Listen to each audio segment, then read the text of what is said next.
It sucks to be broke, and it sucks even more when you're starting your business. And unfortunately, that's how most small businesses start. They're on a budget, they're relying so heavily on every single job just to cover the cost.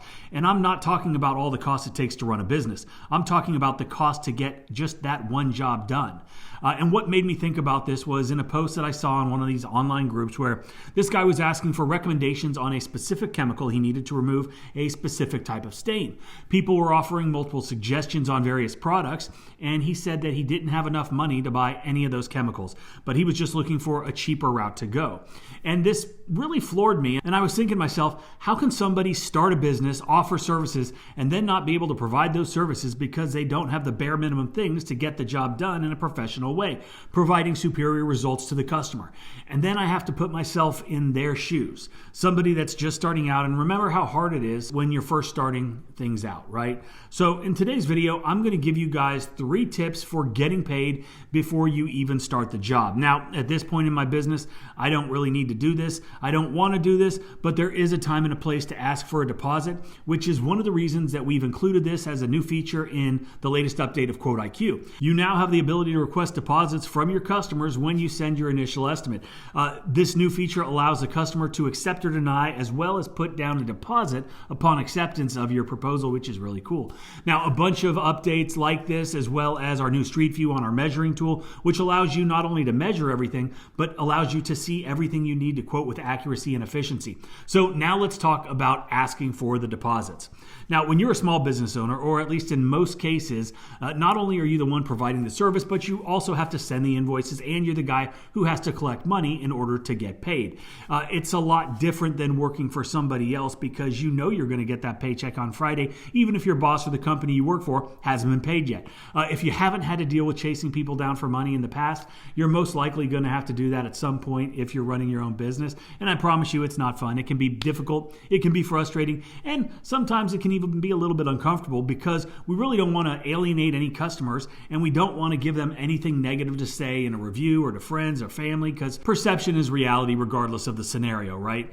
So one common solution a lot of guys use to ensure that they get paid in full and on time is to require an upfront deposit from customers. Is this something that you currently do? If not, should you be? If so, when is a deposit required? How much should you ask for? And those are some of the things that we're going to talk about today. So when should you ask for a deposit? If you think about it, most businesses require payment before you can use their products or services. At McDonald's, when you drive up to the drive-thru, you pay at the first drive-thru window, and then you drive to the second little window, and that's when you get your food. At the movie theater, you buy your ticket at the window, and then you watch the movie. When you go to the grocery store, you don't just fill up your cart and leave. You have to pay the cashier before you can take all of your stuff with you. Order something on Amazon and your account gets charged prior to the order being shipped. Order something from the resource page and you're going to have to pay before you get access to our amazing training courses and our marketing or our business assets, okay? You can, however, use 𝗤𝘂𝗂𝗜𝗄 for free to keep track of your customers, send estimates, invoices, and collect payments, but you have to pay in advance to use the premium or the platinum versions. So go download that from the Apple or the Google Play Store. Okay, in most of the previously mentioned situations, there is a physical good, something that is tangible, changing hands, right? But things get slightly more complicated when a service is involved. Plenty of businesses, like my own, don't require a deposit. Think about it. You don't pay your landscaper before he cuts your grass and prunes your bushes. A chiropractor doesn't require payment before he gives you an adjustment and cracks your back. The mechanic doesn't invoice you before he fixes your car.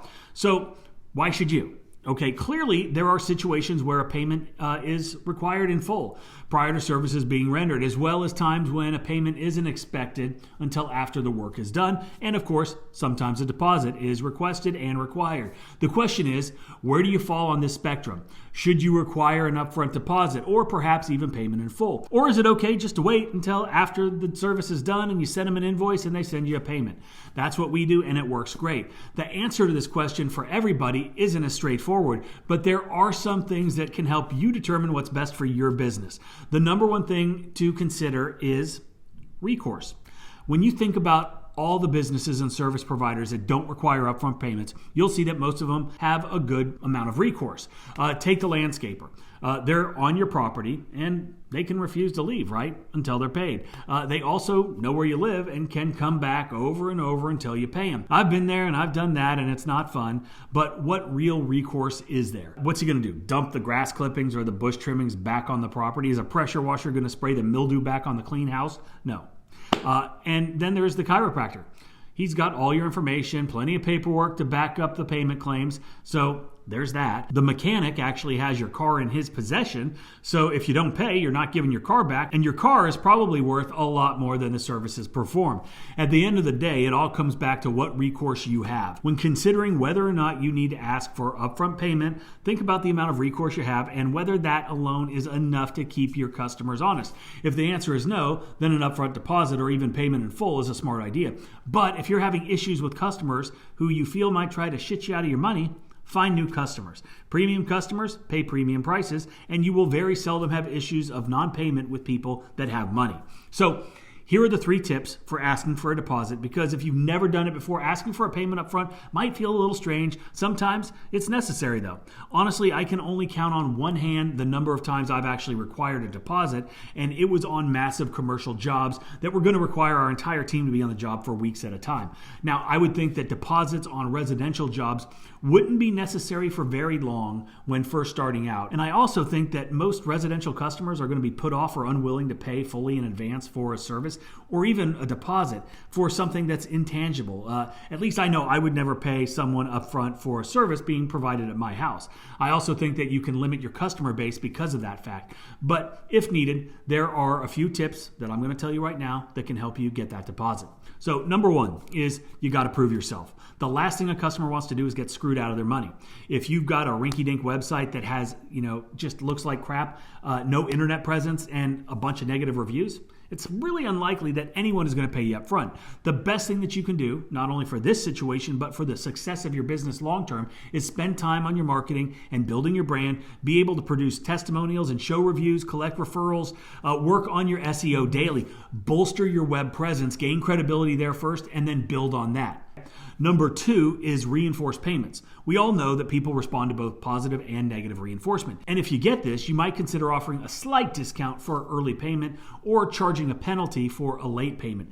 These are things that you can have included in your customer contract on the resource page. It's available, and also present to the customer when you propose a deposit or a prepayment.